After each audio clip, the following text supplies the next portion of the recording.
Hey everybody, welcome back to Breakfast with Bob from Clash Daytona. My name is Bob Babbitt. We're brought to you by Toyota, Captiva Spine, Foundation Risk Partners, and USA Triathlon.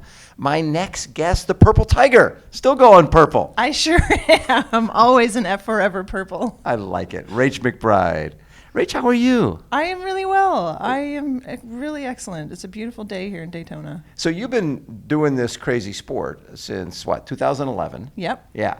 And obviously you still love it. I love it. I can't imagine doing anything else with my life right now. It's Yeah. incredible that after so many years, over a decade of being full-time, grinding it out, swim, bike, run, that I still absolutely love it. And purple, was that, growing up, was that always your color? I don't know if growing up it was always my color, but definitely when I started dyeing the mohawk, it started out purple. Purple. And just the response had to be awesome.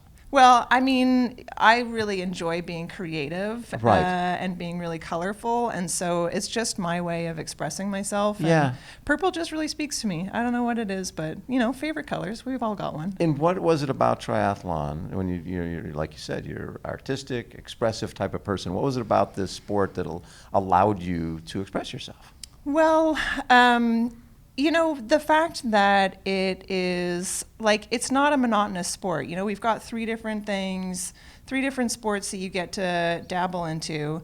But for me, the biggest thing in terms of self-expression in the sport was really the support of my sponsors. I had sponsors from right off the bat who were just like, Rach, we just want you to be you. And that was part That's of so the cool. draw. And it was just, it was a really incredible experience, and I really credit them for bringing me to the place that I am today as my fully expressed self. And it was a little bit intimidating getting into the world of triathlon and into that spotlight, because triathlon is usually pretty straight-laced, Very. pretty... No, yeah, you're right. Very traditional. Very traditional, straight and narrow. And so it was really cool to be able to not have to fit into those boxes. There's no boxes in our sport. It's like, how fast can you go? Swim, Yeah. bike, run. That's all that matters, right? Yeah, At the end of the exactly. day, that's all that matters. Yeah. So here, like I said, you've been doing triathlon going back to 2011. This is a different animal, right? When you're in that aero position for that period of time, you think you know how to be aero. Right. But didn't you find this was totally different? It was, last year was a huge eye-opening experience of just how different this race is. Because there is no letting up. It's a shorter than half distance, so we know we're going full out pretty much the whole time. And it's relentless. There's no moving position. You're really stuck in that position on the bike for 2 hours, and then you need to be able to stand up straight and run fast. Again, and the mix of, you've got Olympic distance athletes, you've got some Yep. Ironman athletes stepping down, and then people who focus on 70.3, sort of a distance that nobody does, Yep. except when you're here. Yep. It's a little bit of an equalizer. Yeah, absolutely. It's really, really cool to see such a diverse field coming together, and Yeah. the battle is incredible. You see the short course and the long course athletes really shining Yes. together. What do you prefer? What distances do you prefer? Right now I feel like I'm still really new to iron distance racing, even though I think I've been doing it now for half my career. But it still feels like this new shiny thing that I'm still trying to figure out, and I still haven't reached my potential for. Yeah. So that's definitely my preference. So when you look at this year, you 8th at Chattanooga, 11th at Challenge Roth, one of my favorite events of all time, and 6th at Ironman Coeur d'Alene. All those are long races. Yeah. And this is a little shorter. Yeah.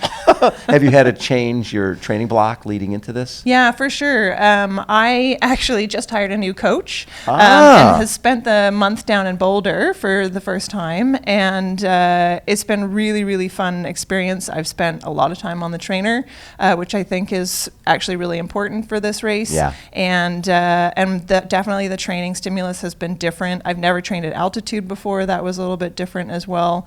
So I feel really excited coming into this race.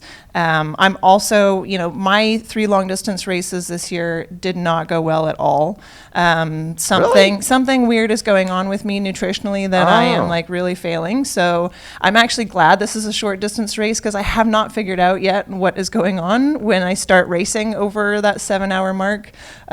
So I'm excited it's shorter because I feel like I can crush it. Does it hit you at a certain point? Has it been very consistent in all 3 races? Yeah. That, okay, I'm at 80 miles at a bike and I'm starting to go south. It's at some point on the run. Okay. And I start getting very, very sleepy. So Really? like I could literally fall asleep running. Wow. I start weaving all over the place. My speech gets slurred. And I'm not really sure what's going on. It's a nutrition thing. It's a balance somewhere in there. But it's really weird that it's happened in all 3 of my races this year. At Chattanooga, I did the exact same nutrition that I did in Ironman New Zealand, where I was 4th and qualified for Kona in 2020. So I don't know what's going on. So it's kind of back to the drawing board, and I got to figure it out before St. George. That would be a good thing. Yeah. So between now and St. George, after this race, you take a break and then start building up again? Yeah, I'll have a little bit of a break over the holidays for Okay. sure. Spend time with my family, and then it's right back at it. And will you be staying in Boulder then, training there? I'll be back in Vancouver for a bit. I'll definitely, at some point, somewhere January, February, March, probably be heading somewhere warm. And then April, I plan to spend in St. George. Oh, really? Yeah. Now, you've done Training St. George there. before? No, it's been on my bucket list, and I am so excited to I race guess there. because that's an event that really suits you. I think so. Right? With Yeah. the climbing and Yeah. it's not the riding in circles, Exactly. right? It's Yeah. totally different. Yeah, the more challenging the course for me, I The feel better. like the better. Yeah, I can tell. Yeah. I love the tough stuff. You do love the tough stuff. It's Mount Tremblant and Lanzarote and all those type of races those appeal to you. Yeah, absolutely. That's what I loved about Wildflower too. It was so bloody hard. Well, you were 3rd at Wildflower in 2015. Yeah. I miss that race. I miss it so Don't much. you, right? Yeah. Just camping and hanging out with It people. was really special. Yeah. Yeah. But what's fun about this, when you see the motorhomes out here, do you like this whole concept? I think it's amazing. I think because it is so spectator-friendly, it really draws a lot to the sport of triathlon, where people can, I think, spectators can really get into it. Yeah. So, like from the ground, it's really exciting. From a television point of view, it's really exciting. Yeah. I love how you can really watch the race unfold right in front of you. It's not like other races where you're off on the bike for a couple of hours and then you come back and. Yeah.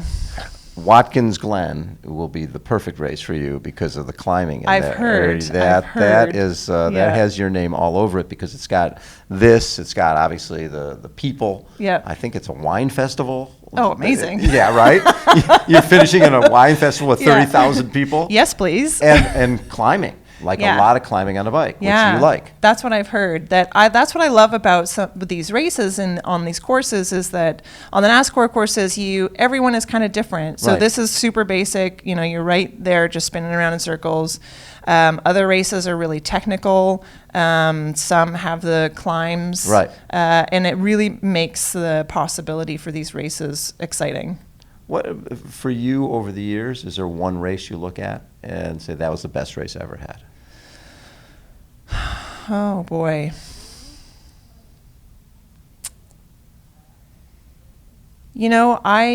Speaking of Wildflower, for me, that was a really eye-opening race for me. It was a really incredible race. It was one where, I think all 3 of us on the podium collapsed at the finish line.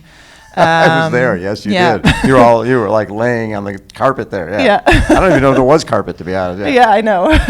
That race, I remember just like being really in the mix and, leading the race for quite a long time and being back and forth with Heather Jackson in there. And I think Liz Lyles ended up winning. Liz Lyles won at the end. And we right thought we were getting ready for Heather to win her whatever in a row. And then it was like, wait, what? Yeah, exactly. That was wild. It was just, and, that and like the whole community around that race, just the whole experience was really wonderful. I always look at races and go, okay, let's look at each segment of it and how iconic is it. Yeah. And, you know, swimming there in Lake San Antonio, Yeah. and then that bike ride Yeah. it was brutal. Yep. And then the run was even more brutal. Yep. Right? And it was always hot. Yep. And then, let's take you down this 8,000% downhill grade Yeah, to the finish, right, to the see finish. if you haven't broken enough bones, ripped anything apart yet as you come down. Yeah. Exactly. Yeah. One time I was coming down that hill and a deer ran across. No. It jumped over the little barricade and ran across. I don't think I can tell anybody. People aren't going to believe it. No. They're just going to Yeah. think I'm, hallucinating. But Yeah. there was something special about It was. It about really that. was. But I think we're getting that again. Are Yeah. you, in terms of the state of sport, you've been in the sport long enough where you can look at it as an insider and an outsider and say, Yeah. I think we're in a good place, or I think we're, we need to change. I think we're in a place of like great kind of change and opportunity. Mm-hmm. I think with the PTO coming in and providing a lot more support and kind of organization amongst the pro athletes, I think that's really important, as well as series like these, Right. where it's spicing things up a bit. Yes. It's giving people different goals. It's creating a different spectator experience. And I think that the model that they're using to kind of, get more outside, like non-endemic interest into the sport is really cool. Bring new people in. Yeah, exactly. Love it. Yep. Rach, always a pleasure. It's Yeah. been far too long. I know, Bob. Yeah. Rach McBride has been our guest, everybody. Again, this is Breakfast with Bob from Clash Daytona. Hold on, everybody. We will be right back.